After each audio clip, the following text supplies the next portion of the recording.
I want to now explore some possible designs. I've done the research and I've got in my mind two real possibilities. So the first thing we do, I just sort of roughly map out the dimensions of the board, which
he could have both his arms open, which I quite like. It creates a nice sort of movement here with the St. John Vianney at the center, like that.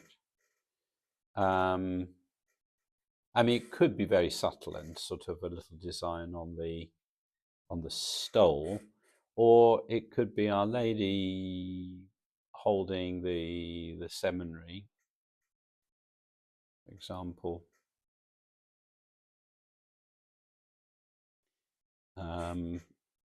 Something like that.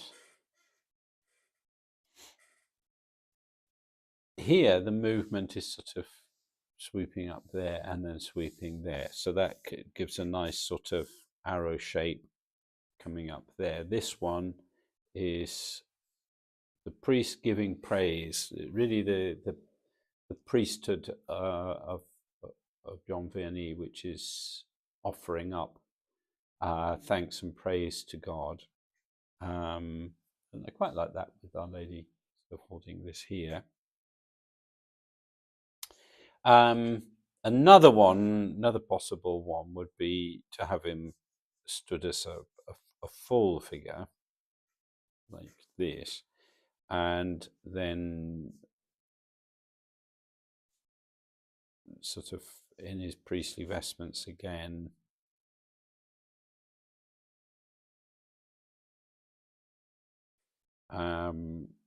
And then with some sheep. So very much the Good Shepherd. And I must admit, I do quite like this idea, because John Vianney, as patron of parish of all priests, not just parish priests,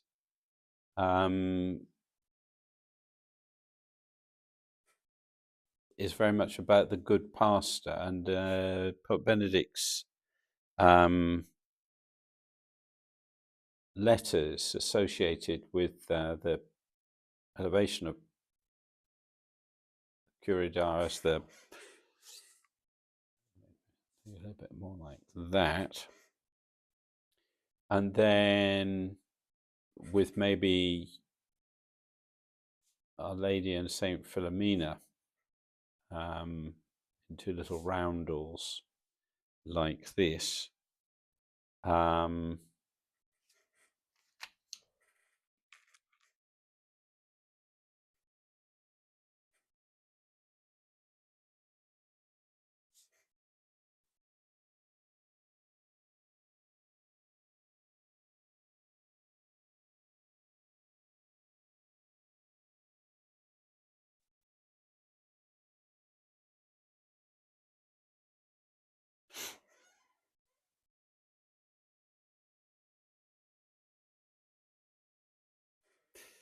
That's another possible one. It's a very, very big church, and this isn't a very big icon. So trying to think how that's going to work as an object for prayer and inspiration. I very much, I think, I want to sort of capture John Vianney looking after the potential priests of the future who are training in this seminary, setting an example for them, but also the person who is praying for them and walking with them and guiding them. So there's something maybe to be said for this image, and then it could have something about the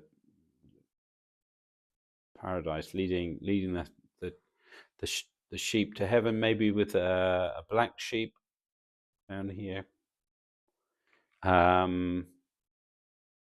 good shepherd, something like this.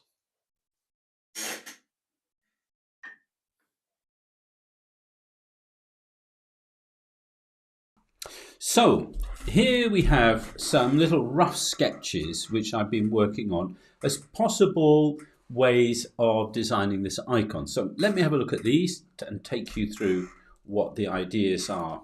First of all, you'll see I mocked up using Affinity the layout,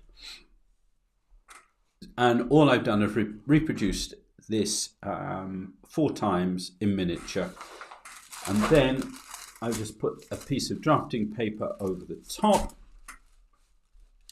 and that's roughly about there, like this. So we can see the proportions, and I've designed into the space. So 4 different designs, but based around a similar posture. And what I really wanted to do was to capture the idea of St. John Marie Vianney's priestly identity at the heart of those who are aspiring to be priests, their formation, so that he becomes a friend, an accompanier, a patron, an inspiration, and a guide. The essence of the priestly identity, or the highest form of it, is when he offers the Mass. So here we see John Marie in priestly vestments. So I decided to put him in a chasuble rather than in his stole. I didn't want to focus so much on his role as a confessor, because as a confessor, he was extraordinary. He wasn't just a really, really good confessor. He was possessed of a really special charism and gift of being able to read souls. And that's not something that is given to every priest. That was very particular to his charism as an individual. Rather, the example that the Church holds before us is St. John Vianney as a typical priest, as somebody who embodies that charism which is universal in the life of the Church. And the Mass is the culmination, the highest moment of a priest's work. So here he is in a posture of celebrating Mass. His hands open in the orans position, the prayerful position, and not necessarily celebrating the Mass. I've not got him at an altar with a sort of snapshot moment of celebrating the Mass, but stood as one who prays before God as a priest. So he's in the vestments of the Mass, in the posture of offering, but he stands as a priest in the midst of creation. So his whole life, his whole charism is to offer to God that which is of the cosmos. And what I really wanted to focus on was the seminary as a place of pastoral formation and the formation of pastors. So the idea of John Vianney as the ultimate shepherd, the pastor of the sheep. And the image that really inspired me here was from a very, very early mosaic. If I bring up my craft program, this is where I organize all my notes. And you can see that here, under the title Saint Jean-Marie Vianney, I've collected a whole series of resources. And here is this image, which was the first thing that really sort of came to my mind, the sort of inspiration. I sort of keep going back to it, of Saint Apollinarius here as a bishop, but dressed in the chasuble and alb of the one who celebrates Mass, with the sheep. Obviously, the bishop is the chief shepherd of the flock, successor of the apostles, and quite often in these early Byzantine mosaics, the apostles are represented as sheep. Now, for this design, I'm using the pastoral imagery of the Good Shepherd, which the priest is modelled, and seeing the seminarians as the sheep modelling themselves on the Good Shepherd of the Curé d'Ars. So this image came to my mind very early on, and I couldn't quite understand how to weave it all together. But as I've been exploring things, it's come back into focus.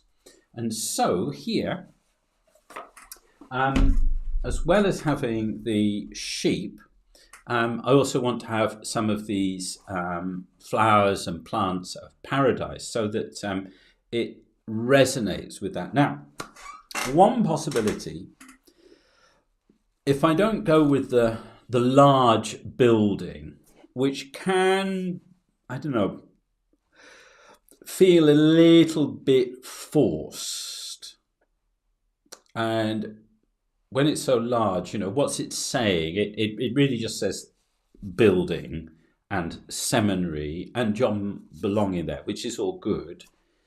But does it really speak of heaven? And so an alternative would be to have the landscape as paradise, with some trees and so forth and budding flowers. So really John in the midst of paradise, but holding the seminary as its patron. But then we lose that wonderful gesture, that priestly gesture of offering the Mass. So I'm a little bit umming and ahhing about how to proceed with this. I like both the ideas. Both seem very strong. I can see positives for both of them. Now, so working with these little sketches gave me the opportunity to explore some ideas. And even in these little sketches, to get a sense of the presence. And I really like that gesture. It really sort of says something very important, I think, about John Vianney. So even though I like this paradise setting, I don't want to lose the orans position of the priest at the altar, because that's so integral to how I've come to understand Jean-Marie Vianney in my reflections. Having mulled those over, and here you can see what I've mocked up a design by using some photographs of that mosaic, St. Apollinarium Classe. I sort of arranged it in proportion to the geometry, and positioned a couple of the sheep, and then thought about what sort of proportion to have for the building. So again, exploring this image time and time again, just mulling things over, trying things, see what resonates, what doesn't.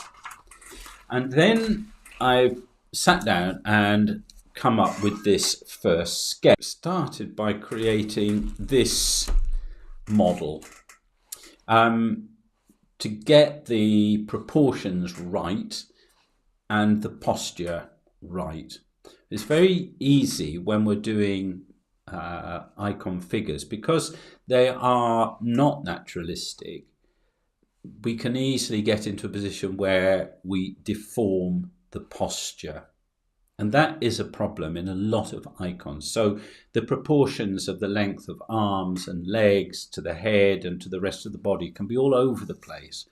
Now, sometimes that's done deliberately. And when you're working from some ancient models, you can find figures of a ratio even 11 or 12 to 1 head height. But normally speaking, it's about 7.5 to 8. It's important to get these proportions right if you want your icon not to be distracting. One of the things that's important about posture is if you have a flat figure just straight like this, it's very aggressive. Straight on body, it's very static and there's no life to it. In classical Byzantine art, not just iconography, but art in general, we have to remember Byzantines saw the art of looking dynamically. We tend to think of looking as a sort of form of photography. You've got to trap a moment and freeze frame it. The Byzantines didn't think about looking in that way at all. For them, it was like you scanned a surface. And if you think, for example, here I've got a mug, and the way I look at this is as it moves, I can see inside it. I can see to the side where there's a handle. I can see underneath it where there's a flat base. And so in my looking is processing these objects in movement, in space. And it captures these elements as a moving whole. And if you look in the icon, you'll see that the perspective of buildings, for example, is multifaceted. It's as though you've got like a drone going around and up and over, and it's all sort of woven into the composition. So when we're looking at things in a Byzantine way, we're not trying to create a snapshot. It's not a photograph. It's a dynamic compilation of perspectives. And our eye is supposed to move over the surface constantly. So this is very important to remember. When you're looking at models, don't try to sort of crush them into a sort of very solid, static state. Allow them and see and feel the movement in the composition.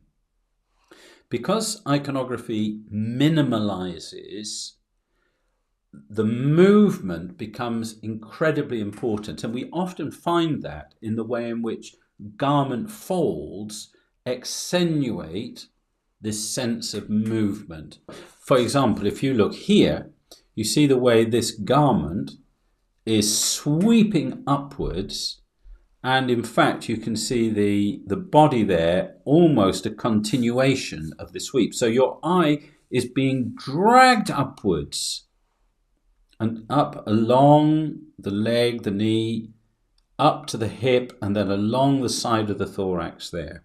And I've used this as a reference point for this figure. So you can see the foot's turned here, the foot towards us here, the knee front to us here, and the arms like in this angle here. Now, actually, I'm a little bit, needed a bit of work on here to sort of refine this a bit. And I need to then sort of work out what's happening with the hands and where I need to put these. But as an initial composition, this I think has some merit to it. And you can see here I put the sheep down here. And one of the things I've learned from Matthew Paris is if you're going to have a lot of sort of energy with the folds and so forth, and this movement within the composition, you need to have some very strong verticality. The verticality in the figure, that central axis, You see the nose and the mouth here, the centre of the vestment, the legs set against that central point. I'm echoing that with the angle of the sheep neck, so they're quite erect, and that creates a sort of solidity around which then things can move. Otherwise, what you can happen is you've got so much fluidity, the whole thing just becomes a soup.